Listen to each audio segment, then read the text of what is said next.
തമിഴ്നാടനും DMDK സ്ഥാപക പ്രസിഡന്റുമായ വിജയകാന്ത് അന്തരിച്ചു. 71 വയസ്സായിരുന്നു. കോവിഡ് ബാധിച്ച് ചികിത്സയിലിരിക്കെ ചെന്നൈയിലായിരുന്നു അന്ത്യം. പുരട്ചി കലൈഞ്ചർ എന്നായിരുന്നു ആരാധകർക്കിടയിൽ അദ്ദേഹം അറിയപ്പെട്ടിരുന്നത്. 154ഓളം സിനിമകളിൽ വേഷമിട്ടു. 1979 പുറത്തിറങ്ങിയ ഇനിക്കും ഇളമൈ ആയിരുന്നു ആദ്യ ചിത്രം. മനേഷ് മൂർത്തി ചെന്നൈയിൽ നിന്നും ചേരുന്നു കൂടുതൽ വിവരങ്ങളുമായി. ഒപ്പം ഗോപിക സുരേഷ് ന്യൂസ് ഡെസ്കിൽ നിന്നും ചേരുന്നു വിശദാംശങ്ങളുമായി. ആദ്യം മനേഷ് മൂർത്തിയിലേക്ക്. മനേഷ്, എപ്പോഴായിരുന്നു വിജയകാന്തിൻ്റെ അന്ത്യം?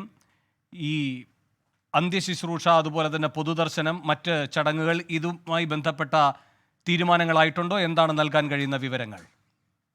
വേണു, ഇന്ന് രാവിലെയാണ്. 2 ദിവസമായി അദ്ദേഹം ആശുപത്രിയിലായിരുന്നു. മേയോട്ട് ആശുപത്രിയിൽ ചികിത്സയിലായിരുന്നു. ശ്വാസകോശ സംബന്ധമായ അസുഖം അദ്ദേഹത്തിന് നേരത്തെ തന്നെ ഉണ്ടായിരുന്നു. ഇന്നിപ്പോൾ രാവിലെയാണ് കോവിഡ് സ്ഥിരീകരിക്കുന്നത്. അതിന് പിന്നാലെ മരണവും സംഭവിച്ചിരിക്കുന്നു. എന്തായാലും ഇപ്പോൾ മൃതദേഹം സാലിഗ്രാമത്തിലെ അദ്ദേഹത്തിന്റെ വീട്ടിലാണുള്ളത്, അദ്ദേഹത്തിന്റെ വസതിയിലാണുള്ളത്. അവിടെയാണ് ഇപ്പോൾ മൃതദേഹം വെച്ചത്. അല്പസമയം മുമ്പ് മുഖ്യമന്ത്രി MK സ്റ്റാലിൻ അവിടെ എത്തി ആദരാഞ്ജലികൾ അർപ്പിച്ച് മടങ്ങുകയും ചെയ്തിട്ടുണ്ട്. ഇനി പൊതുദർശനം ഉൾപ്പെടെയുള്ള കാര്യങ്ങളിലേക്കാണ് വരുന്നത്. DMDK ഓഫീസിലേക്കാണ് കൊണ്ടുപോകുന്നത് മൃതദേഹം എന്നുള്ളതാണ് നമുക്ക് ലഭിക്കുന്ന വിവരങ്ങൾ. അല്പസമയത്തിനുള്ളിൽ DMDK കോയമ്പേടുള്ള DMDKയുടെ ആസ്ഥാനത്തേക്ക് മൃതദേഹം എത്തിക്കും. അവിടെയായിരിക്കും പൊതുദർശനം എന്നുള്ളതാണ് നമുക്ക് മനസ്സിലാക്കാൻ സാധിക്കുന്നത്. മറ്റ് കാര്യങ്ങൾ, അതായത് സംസ്കാരം ഉൾപ്പെടെയുള്ള കാര്യങ്ങളിലേക്കൊന്നും തന്നെ ഇപ്പോൾ തീരുമാനം എത്തിയിട്ടില്ല. നിലവിൽ ആശുപത്രിയിൽ നിന്നും വീട്ടിലേക്ക് മൃതദേഹം എത്തിച്ചിട്ടുണ്ട്. അവിടെ ധാരാളം ആളുകൾ, നൂറുകണക്കിന് ആരാധകർ, അദ്ദേഹത്തിന്റെ ആരാധകർ അവിടെയുണ്ട്. വലിയ തോതിലുള്ള പോലീസ് സന്നാഹം അവിടെയുണ്ട്.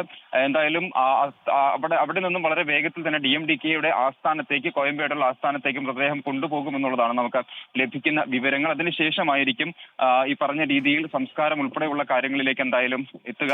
ഇന്ന് രാവിലെയാണ് മരണം സംഭവിക്കുന്നത്. രാവിലെ കോവിഡ് സ്ഥിരീകരിക്കുന്നു. അതിന് പിന്നാലെ തന്നെ മരണം ഡിക്ലെയർ ചെയ്യുകയുമായിരുന്നു. നമുക്കറിയാം, വേണു സൂചിപ്പിച്ചതുപോലെ 79 മുതൽ ഇങ്ങോട്ട് വന്ന സിനിമകളിൽ, അതായത് ക്യാപ്റ്റൻ എന്ന് പറയുന്ന ഒരു ഇമേജിലേക്ക് അദ്ദേഹം വരുന്നു. അത് സാധാരണക്കാർക്കിടയിൽ നിന്നും ഉയർന്നു വന്ന ഒരു താരമാണ്. രജനീകാന്തും കമൽഹാസനും ഒക്കെ അരങ്ങുവാണിരുന്ന സമയത്താണ് തന്റേതായ ഒരു ശൈലിയോടുകൂടി, തന്റേതായ ഒരു കൃത്യമായ സ്ക്രീൻ പ്രസൻസോടുകൂടി അദ്ദേഹം സിനിമയിലേക്ക് എത്തുന്നത്. ഒരു ആക്ഷൻ ഹീറോ പരിവേഷം തന്നെയായിരുന്നു അദ്ദേഹത്തിന് ഉണ്ടായിരുന്നത്. പിന്നീട് അത് സാധാരണക്കാർക്കിടയിലേക്ക് ഒരു ജനകീയ നേതാവായി അദ്ദേഹത്തെ മാറ്റിയെടുത്തു. DMDK എന്ന് പറയുന്ന പാർട്ടി അദ്ദേഹം സ്ഥാപിച്ചു. അതിനുശേഷം വലിയ തോതിൽ രാഷ്ട്രീയത്തിലും അദ്ദേഹത്തിന് തിളങ്ങാൻ സാധിച്ചു എന്നുള്ളതാണ് ഏറ്റവും പ്രധാനപ്പെട്ട ഒരു കാര്യം. 2 തവണ MLA ആയി. അതിൽ ഒരു തവണ അദ്ദേഹം പ്രതിപക്ഷ നേതാവായിരുന്നു. അങ്ങനെ ചെറിയ പാർട്ടികളെ എല്ലാം തന്നെ കോർഡിനേറ്റ് ചെയ്തുകൊണ്ട് ആ ഒരു പ്രതിപക്ഷ സ്ഥാനത്തേക്ക് എത്തുന്നതിൽ ഉൾപ്പെടെയുള്ള അത്ര രാഷ്ട്രീയപരമായി തന്നെ അദ്ദേഹത്തിന് വലിയ മുന്നേറ്റം ഉണ്ടാക്കാൻ അദ്ദേഹത്തിന് സാധിക്കുകയും ചെയ്തിട്ടുണ്ട്. എന്തായാലും ആരാധകർ അപ്രതീക്ഷിതമാണ് ഈ മരണം എന്ന് നമുക്ക് ഈ ഒരു ഘട്ടത്തിൽ പറയേണ്ടി വരും. കാരണം കഴിഞ്ഞ മാസം അദ്ദേഹം ആശുപത്രിയിൽ ചികിത്സയിലായിരുന്നു. അദ്ദേഹം മരിച്ചു എന്നുള്ള വാർത്തകൾ വരെ പുറത്തു വന്നിരുന്നു. പക്ഷേ അവിടെ നിന്നൊക്കെ അദ്ദേഹം തിരികെ എത്തുകയായിരുന്നു. അതിനുശേഷമാണ് DMDKയുടെ ജനറൽ കൗൺസിൽ ചേരുന്നത്. ആ യോഗത്തിൽ, ആ വേദിയിൽ അദ്ദേഹം പങ്കെടുക്കുകയും ചെയ്തിരുന്നു. അതിനുശേഷമാണ് വളരെ വേഗത്തിൽ ഇപ്പോൾ ഈ ഒരു മരണം സംഭവിച്ചിരിക്കുന്നത്. എന്തായാലും അല്പസമയത്തിന് ശേഷം മൃതദേഹം DMDK ആസ്ഥാനത്തേക്ക് കൊണ്ടുവരുമെന്നാണ് നമുക്ക് ലഭിക്കുന്ന വിവരങ്ങൾ. നിലവിൽ സാലിഗ്രാമത്തിലെ വീട്ടിലാണുള്ളത്. അവിടെ ധാരാളം ആരാധകർ അദ്ദേഹത്തെ അവസാനമായി ഒരു നോക്ക് കാണാനായി എത്തിയിട്ടുണ്ട്. അവിടെ നിന്നും DMDK ആസ്ഥാനത്തേക്ക് എത്തിക്കും. അതിനുശേഷമായിരിക്കും സംസ്കാരം ഉൾപ്പെടെയുള്ള കാര്യങ്ങളിൽ തീരുമാനമുണ്ടാവുക. വേണം മനേഷ്, ഈ കഴിഞ്ഞ കുറച്ചു നാളുകളായി അദ്ദേഹം അസുഖബാധിതനായിരുന്നു. പിന്നീട് DMDKയുടെ പരിപാടിയിൽ പങ്കെടുക്കുന്നു. അതിൽ വളരെ ക്ഷീണിതനായി കാണപ്പെടുന്നു. ഭാര്യയെ ചുമതലയേൽപ്പിക്കുന്ന തീരുമാനം വച്ച് പ്രഖ്യാപിക്കുന്നു. അപ്പോൾ ഒരു തിരിച്ചുവരവിൻ്റെ സൂചനകൾ ഉണ്ടായിരുന്നോ? വേണു, നമുക്കറിയാം, അതായത് ഏറ്റവും ഒടുവിൽ അദ്ദേഹം ആശുപത്രിയിലായിരുന്ന സമയത്ത് തന്നെ വലിയ തോതിലുള്ള പ്രചാരണങ്ങൾ, അദ്ദേഹം മരിച്ചു എന്നുള്ള പ്രചാരണങ്ങൾ സാമൂഹിക മാധ്യമങ്ങളിലൊക്കെ വ്യാപകമായി തന്നെ ഉണ്ടായിരുന്നു. പക്ഷേ അവിടെ നിന്നും അദ്ദേഹം തിരിച്ചു വന്നു എന്നുള്ളതാണ് പ്രധാനപ്പെട്ട കാര്യം. അങ്ങനെ ജീവിതത്തിൽ ഫൈറ്റ് ചെയ്ത് വന്നിട്ടുള്ള പല ഘട്ടങ്ങളിലും ഫൈറ്റ് ചെയ്ത് തിരികെ വന്നിട്ടുള്ള ഒരാളാണ്. നമുക്കറിയാം, കഴിഞ്ഞ കുറച്ചു കാലങ്ങളായി അദ്ദേഹം ഈ പറഞ്ഞ രാഷ്ട്രീയത്തിൽ നിന്നും സിനിമയിൽ നിന്നൊക്കെ വിട്ടുനിൽക്കുന്ന, അനാരോഗ്യം കാരണം വിട്ടുനിൽക്കുന്ന ഒരു സ്ഥിതിവിശേഷമാണ് ഉണ്ടായിരുന്നത്. കഴിഞ്ഞ തെരഞ്ഞെടുപ്പ് പ്രചാരണത്തിൽ പോലും അദ്ദേഹത്തിന് പ്രചാരണം നടത്താനൊന്നും അദ്ദേഹത്തിനെ കൊണ്ട് സാധിച്ചിരുന്നില്ല. അദ്ദേഹത്തിന്റെ ആരോഗ്യപരമായ പ്രശ്നങ്ങൾ ഉള്ളത് കൊണ്ട് തന്നെ. അങ്ങനെ കഴിഞ്ഞ കുറച്ചു കാലങ്ങളായി അദ്ദേഹം വിട്ടുനിൽക്കുകയായിരുന്നു, പൊതുവേദികളിൽ നിന്നൊക്കെ വിട്ടുനിൽക്കുകയായിരുന്നു. അവസാനമായി അദ്ദേഹം പ്രത്യക്ഷപ്പെട്ടത് DMDKയുടെ ജനറൽ കൗൺസിൽ യോഗത്തിലാണ്. പ്രേമലത വിജയകാന്തിന് ചുമതല കൈമാറുന്ന ആ ഒരു ഘട്ടത്തിലാണ് അദ്ദേഹത്തെ നമ്മൾ അവസാനമായി ഒരു വേദിയിൽ അദ്ദേഹത്തെ കാണുന്നത്. വളരെ ക്ഷീണിതനായിരുന്നു. അത് ആശുപത്രിയിൽ നിന്നും ഡിസ്ചാർജ് ആയി വന്ന് രണ്ട് ദിവസങ്ങൾക്ക് ശേഷമാണ് അദ്ദേഹത്തെ ആ ഒരു രീതിയിൽ നമ്മൾ അവിടെ കാണുകയും ചെയ്തിട്ടുള്ളത്. എന്തായാലും പല ഘട്ടങ്ങളിൽ നിന്നും ഈ പറഞ്ഞ രീതിയിൽ തിരിച്ചു വന്ന ഒരാൾ തന്നെ. ആ ഒരു പ്രതീക്ഷ ആരാധകർക്ക് ഈ ഒരു തവണയും ഉണ്ടായിരുന്നു. അദ്ദേഹം തിരിച്ചു വരും എന്നുള്ള വലിയ പ്രതീക്ഷ ആരാധകർക്ക് ഉണ്ടായിരുന്നു. അതുകൊണ്ടാണ് അപ്രതീക്ഷിതമെന്ന് ഞാൻ പറഞ്ഞത്. കാരണം കഴിഞ്ഞ തവണ സമാനമായ രീതിയിൽ അദ്ദേഹം മരിച്ചു എന്നുള്ള വാർത്തകളെല്ലാം തന്നെ പുറത്തു വന്നു. പക്ഷെ അവിടെ നിന്നും അദ്ദേഹം തിരികെ വരികയായിരുന്നു. എന്തായാലും ഇപ്പോൾ മരണം സ്ഥിരീകരിച്ചിരിക്കുന്നു. ഇന്ന് രാവിലെ കോവിഡ് സ്ഥിരീകരിക്കുന്നു. അതിന് പിന്നാലെയാണ് മരണം ഡിക്ലെയർ ചെയ്യുന്നത്. ഇപ്പോൾ നിലവിൽ എന്തായാലും മൃതദേഹമുള്ളത് സാലിഗ്രാമത്തെ വീട്ടിലാണ്. അവിടെ അല്പസമയം മുമ്പ് മുഖ്യമന്ത്രി എം കെ സ്റ്റാലിൻ എത്തി അദ്ദേഹത്തിന് അന്ത്യാഞ്ജലി അർപ്പിച്ച് മടങ്ങിയിട്ടുണ്ട്. ഇനി DMDKയുടെ ആസ്ഥാനത്തേക്ക്, അദ്ദേഹം സ്ഥാപിച്ച പാർട്ടിയുടെ ആസ്ഥാനത്തേക്ക് മൃതദേഹം എത്തിക്കും.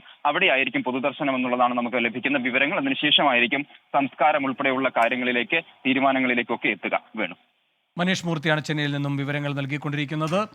ന്യൂസ് ഡെസ്കിൽ നിന്ന് ഗോപിക സുരേഷും ചേരുന്നു. ഗോപിക, ചലച്ചിത്ര താരം അതുപോലെ തന്നെ രാഷ്ട്രീയത്തിലും ശക്തമായ സാന്നിധ്യം സ്ഥാപിക്കാൻ കഴിഞ്ഞ നേതാവ്, ഈ രണ്ടു തരത്തിൽ എങ്ങനെയാണ് വിജയകാന്തിനെ വിലയിരുത്താൻ കഴിയുന്നത്? വേണു, സിനിമാ പ്രേമികളെയും ഒപ്പം തന്നെ സാധാരണക്കാരെയും സംബന്ധിച്ച് ഒരു തികഞ്ഞ മനുഷ്യസ്നേഹി മനുഷ്യസ്നേഹിയാണ് നഷ്ടമായിരിക്കുന്നത് എന്ന് വേണം ഈ അവസരത്തിൽ പറയാൻ. ദുഃഖകരമായ വാർത്തയാണ് നമുക്ക് ഈ സമയം പങ്കുവെക്കാൻ ഉള്ളത്.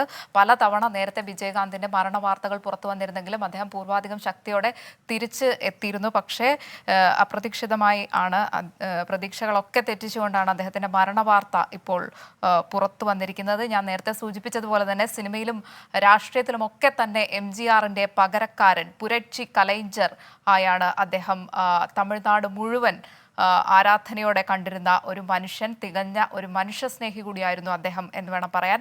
നടൻ, രാഷ്ട്രീയക്കാരൻ എന്നതിലുപരി തികഞ്ഞ ഒരു മനുഷ്യസ്നേഹി. അത് എടുത്തു പറയാൻ കാരണം അദ്ദേഹം ഏറ്റവും ഒടുവിൽ കേരളം അദ്ദേഹത്തെ ഓർക്കുന്നത്, അദ്ദേഹം അസുഖ കിടക്കയിൽ കിടന്നുകൊണ്ട് പ്രളയകാലത്ത് കേരളത്തിന് 1 കോടി രൂപ ധനസഹായം നൽകിയിരുന്നു. അതുപോലെ തന്നെ തനിക്ക് മുന്നിലെത്തുന്ന സാധാരണക്കാരോട് തികഞ്ഞ ഒരു സാധാരണക്കാരനായി തന്നെയായിരുന്നു അദ്ദേഹം പെരുമാറിയിരുന്നത്. അങ്ങനെ കൂടി അദ്ദേഹത്തെ ഓർക്കേണ്ടതുണ്ട്.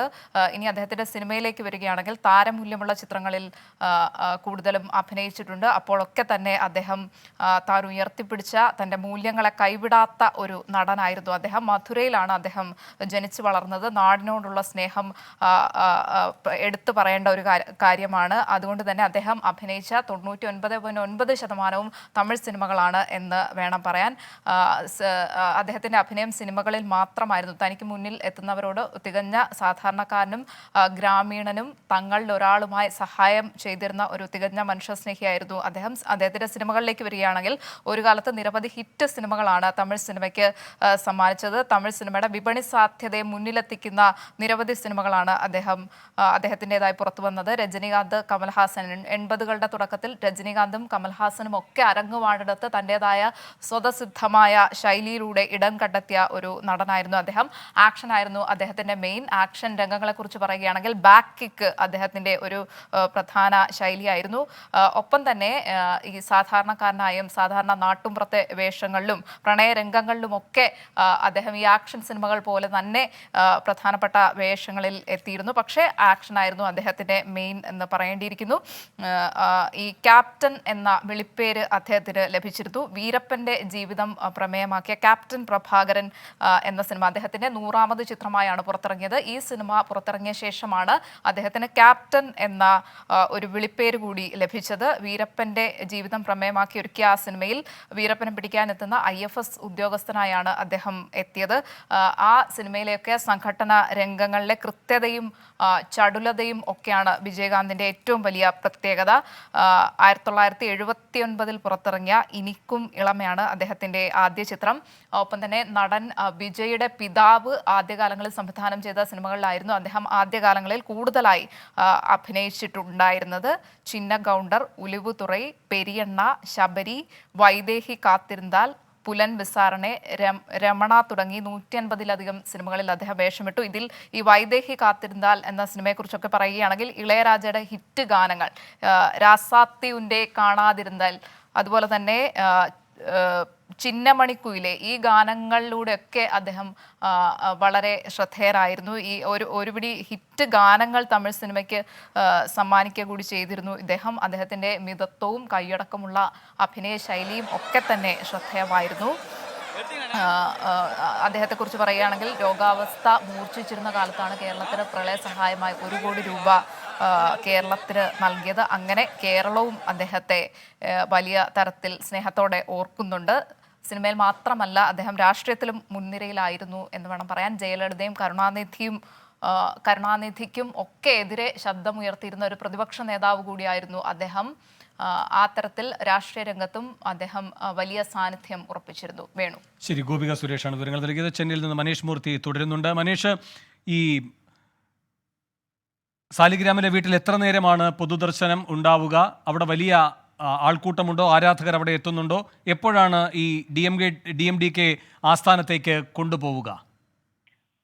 വേണു, ഇപ്പോൾ സാലിഗ്രാമത്തെ വീട്ടിൽ നിന്നും മൃതദേഹം DMDK ആസ്ഥാനത്തേക്ക് കൊണ്ടുപോകാൻ ഉള്ള ഇത് ആരംഭിച്ചിട്ടുണ്ട്, യാത്ര ആരംഭിച്ചിട്ടുണ്ട് എന്നുള്ളതാണ് ഏറ്റവും പ്രധാനപ്പെട്ട കാര്യം. ഇനി ബാക്കി, അതായത് DMDK ആസ്ഥാനത്ത് എത്തിയതിനു ശേഷമായിരിക്കും മറ്റു കാര്യങ്ങൾ തീരുമാനിക്കുക. കാരണം ധാരാളം ആരാധകർ ഇപ്പോൾ തന്നെ അദ്ദേഹത്തിന്റെ വസതിക്ക് മുൻപിൽ തടിച്ചു കൂടുന്നുണ്ട്. ഈ വാർത്ത അറിഞ്ഞപ്പോൾ മുതൽ തന്നെ നൂറുകണക്കിന് ആരാധകർ അദ്ദേഹത്തിന്റെ വീട്ടിലേക്ക് എത്തുന്നുണ്ട്. അവിടെ അധിക സമയം, അതായത് അത്ര വലിയ ഇടമല്ല, അതുകൊണ്ട് തന്നെ അധിക സമയം അവിടെ മൃതദേഹം വെക്കാൻ സാധിക്കില്ല. അതുകൊണ്ട് തന്നെയാണ് DMDK ഓഫീസിലേക്ക് ഇപ്പോൾ മൃതദേഹം എത്തിക്കുന്നത്. അവിടെ ആയിരിക്കും പൊതുദർശനം ഉണ്ടാവുക. അവിടെ എത്ര സമയം എന്നുള്ളതൊന്നും തന്നെ നിലവിൽ തീരുമാനിച്ചിട്ടില്ല. അതിനുശേഷം ആയിരിക്കും സംസ്കാര ചടങ്ങുകൾ ഉൾപ്പെടെയുള്ള കാര്യങ്ങളിലേക്ക്. കാരണം ധാരാളം ആളുകൾ എത്തേണ്ടതുണ്ട്. തമിഴ് സിനിമയിലെ ധാരാളം പ്രമുഖരായ വ്യക്തിത്വങ്ങൾ എത്തിച്ചേരേണ്ടതുണ്ട്. അദ്ദേഹത്തെ അവസാനമായി ഒരു നോക്ക് കാണാൻ.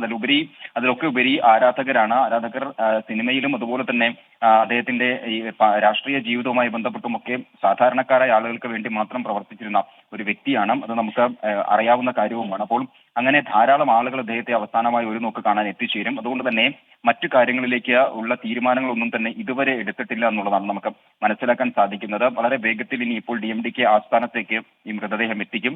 അവിടെ ശരി, മനീഷ് മൂർത്തിയെ തുടരുക. ഇപ്പോൾ നടി ഷീല ടെലിഫോൺ ലൈനിലുണ്ട് വിജയകാന്തിനെ അനുസ്മരിക്കാൻ. ശ്രീമതി ഷീല, താങ്കളുടെ ഓർമ്മകൾ എന്താണ് വിജയകാന്തുമായി ബന്ധപ്പെട്ട്? ഹലോ.